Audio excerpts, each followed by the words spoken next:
Sound the alarm. Peter Sagan is going to the Giro d'Italia 2020 next year. I can't believe it.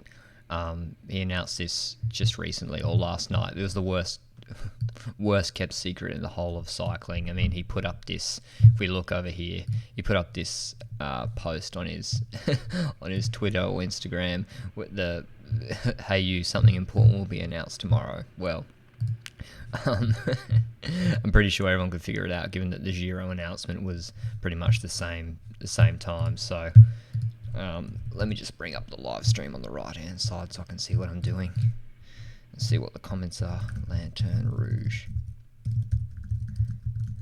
So, I want to hear all your comments. What do you think about Peter Sagan going to the Tour de France? Going to the Giro d'Italia, I think it's good for the sport for sure. Like, he can't just... Let's have a look at what he's done the whole time in his lead up to races, or lead up to each season. He always starts with Santos Tour Down Under. He then goes to Tirreno Adriatico, does maybe another race before Tirreno Adriatico, then he hits the classics, Gent Wevelgem, Ronde van Vlaanderen, and Milan-San Remo, does all them.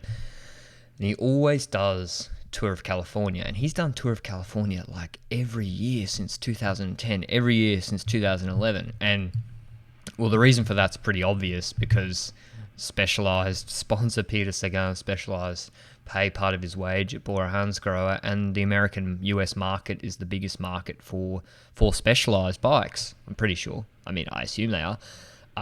The customer base there is massively important. So that's the biggest thing to me that's come out of this announcement, is that Sagan is not going to Amgen Tour of California because it's the same time as Giro d'Italia, and someone has had to have gotten special. I mean, Giro d'Italia, massive race, but Amgen Tour of California is the biggest race in the US.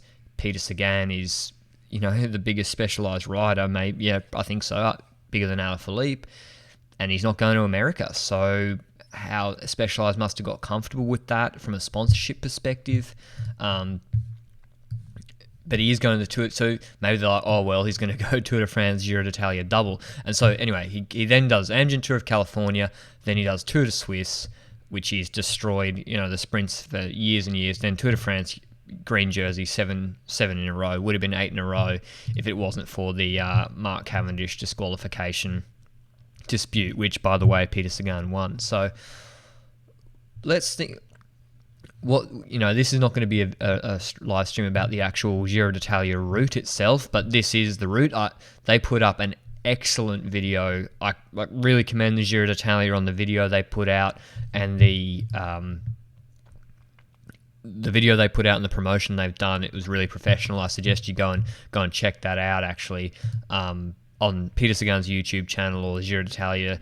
But one of the reasons that, I agree, Dante INTX, the route is amazing. I really like it. The Giro d'Italia route, just briefly, it's kind of like the Tour de France typical route is now the Giro d'Italia route, and the Vuelta a España typical route is the Tour de France route, and who knows what Vuelta route we're going to get. But the Giro d'Italia starts in Hungary, so Peter Sagan said one of the big motivations for him was, I'm not sure if he said it on his Twitter, but one of the big motivations for him was that the Giro starts in Hungary. That's obviously right next to the, near Slovakia. So he gets to actually ride and perform with Slovakian fans, hopefully going and watching him race. So that's pretty important to Sagan. And for a guy that pretty much he has fallen out of love with cycling a bit. I mean, from what he's been saying, and seems a bit dissatisfied with cycling. Probably had a rough last year or so, 18 months in his personal life. So hopefully this change in his schedule, because as I said, this change in his program and schedule will sort of re-enliven his love for cycling a little bit more, because he's just done the same thing over and over again, Tour Down Under, Tour of California, Tour de Suisse, Tour de France, and classics as well. So this hopefully spices it up for him. Few of you commenting as well.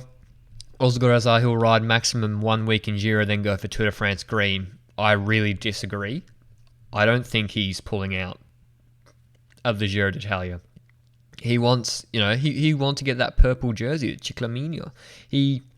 there's stages for him to win. Sagan already said, I think there's 12 stages he's identified that he could possibly win. So I don't think he's pulling out after 1 week. I'm pretty sure listen, the Giro d'Italia sent Peter Sagan their promotion video, their YouTube, their route reveal. They sent that to him to put on his YouTube channel at the same time as they released. They're paying him big money. The Giro d'Italia, let's understand, ASO cycling. ASO own the Tour de France, or own and operate the Tour de France. ASO own and operate the Vuelta a España.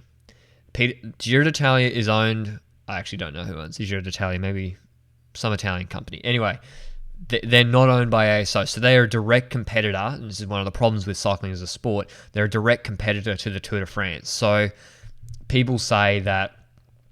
I mean, it's been said that Chris Froome got paid €2 million, a few million euro to attend the Giro d'Italia in 2018. Peter Sagan is getting paid big money by the Giro d'Italia race organisers to attend the Giro. He's probably the most exciting name for the race, and it's great. It is great for cycling that Peter Sagan, massive name in America and across the world, household name. Well, maybe not household, but a lot more people know who Peter Sagan is than Tom Dumoulin, that's for sure.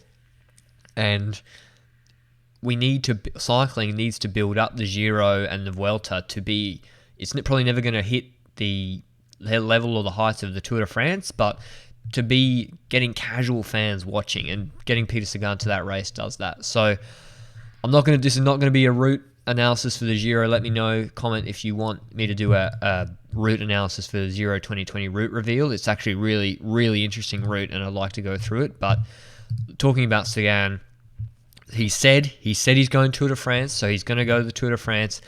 And I think one of the things that compounded this, or made it such a clear decision for him, would be, one, the money, the money that the Giro d'Italia race organisers would be paying him. Two, the fact that the Tour de France route is, well, he's already won 7 green jerseys. He says he wants to win more, but two, that he wants to, or that the Tour de France 2020 route suits him even more. There is no way that Caleb Ewan or Dylan Groenewegen can win that green jersey. Look at how hard that route is. There's no way they can win that. And it looks perfect for Sagan to get into breakaways or early breaks, pick up intermediate sprint points, and just get the green jersey again. That would be his 8th green jersey, should be his 9th. So I think he realises Tour de France, he can no one's contesting him for the green jersey. Like, where's the competition? Van der Poel, if he rides it? Nah. So that's not going to happen. So he can ride Giro, maybe be a bit more tired, and actually be fit from the Giro for that sort of more mountainous green in the Tour de France. Now, who loses out from Peter Sagan and the Giro d'Italia? And there's some big losers from this.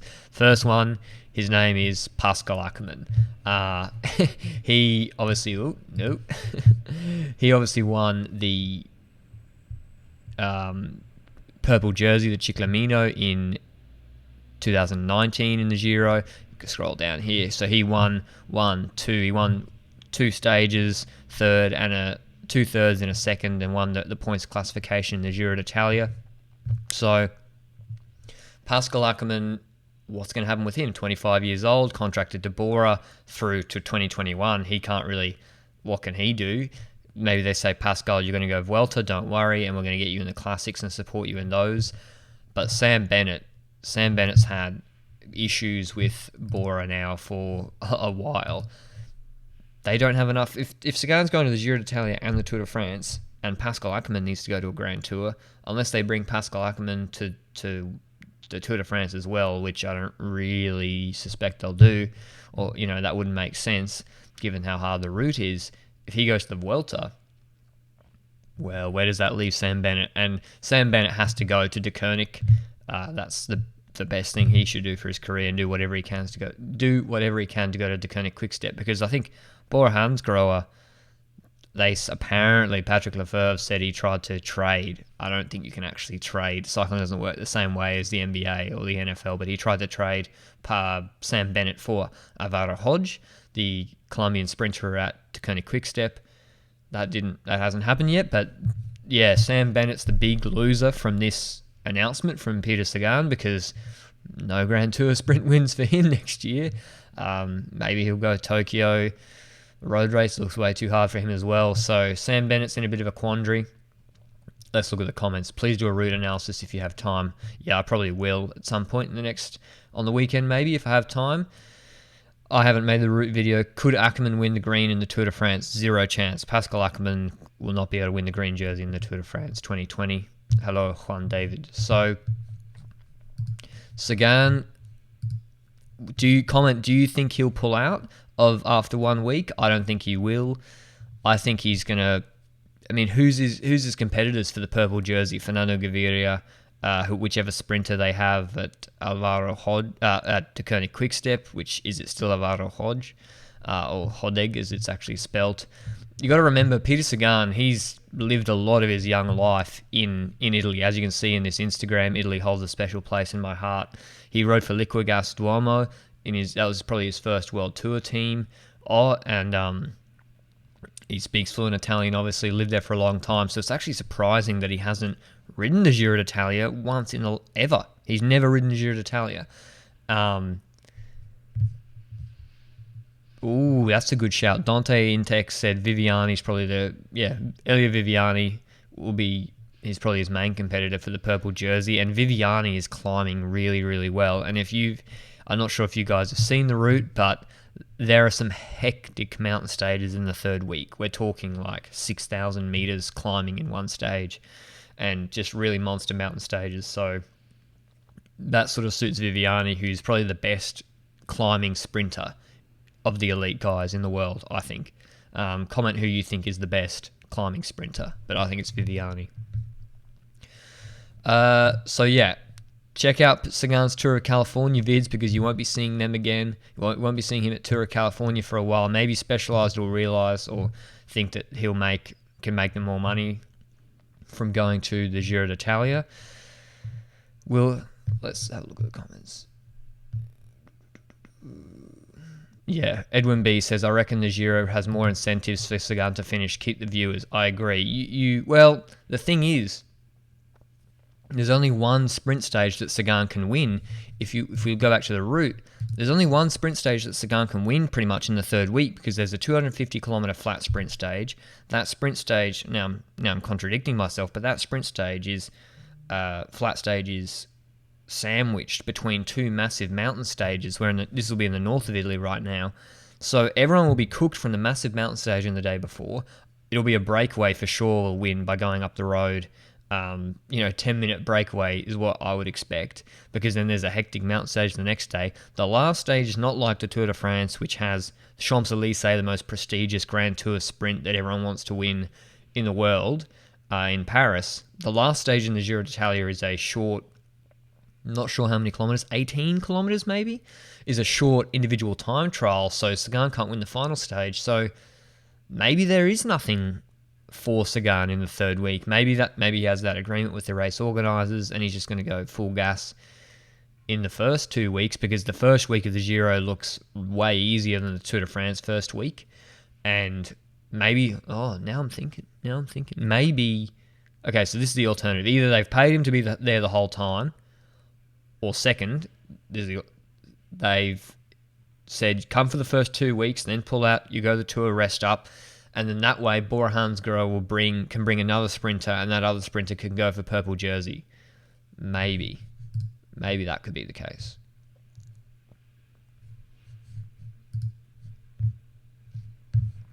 Oh, I think my stream just went down. Comment if the stream's just gone down. Fallen soldier. Oh, having issues here with the tech. Oh no, we're back. As I always say, just refresh your screen if that was an issue. But as I always said, the internet is terrible in Australia. So Sagan, I really hope Sagan's mentioned that he would like to go to mountain biking after 2021. So will he really? I don't know. Will this make him fall back in love with cycling? Kind of be a shame if he went to mountain biking, but maybe, he's got enough money now, surely.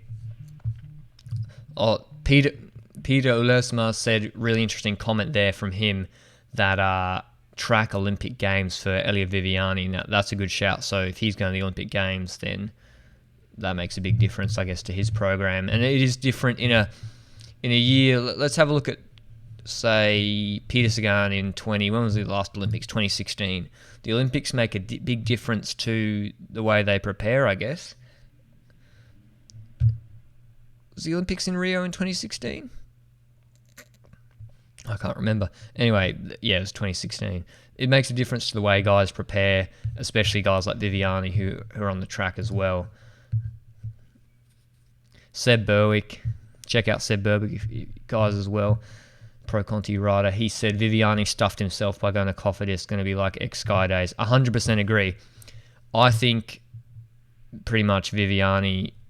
People were saying, oh, well, the DeKernick Quick-Step lead-out train doesn't really, it doesn't ensure wins because Viviani didn't win so much. It's like, well, that's not the lead-out train's fault. That's because Viviani couldn't finish anything. That was the problem. Like, they put Viviani into great positions, and then Ewan and Groenewegen would just, like, bang around the side of him, or over the top of him. So, yeah, Cofidis, I don't think Viviani going to win too much in sort of pure sprints. I think he should focus on the way he won the European Road Championships road race. In that sense, he should focus on those mixed sort of half breaks and be the best sprinter in a reduced bunch. That's his future, in my opinion. But let's see what else Peter Sagan said. See what else he said on Twitter. Was this a surprise to you when Peter Sagan put up this tweet? How could they have done a better job of keeping this under wraps? Maybe it was supposed to be an open secret, so that he put up this post on October 23rd, and then everyone was like, "Oh, well, we know it's coming tomorrow, and get ready for the Giro announcement." I don't know. It would have.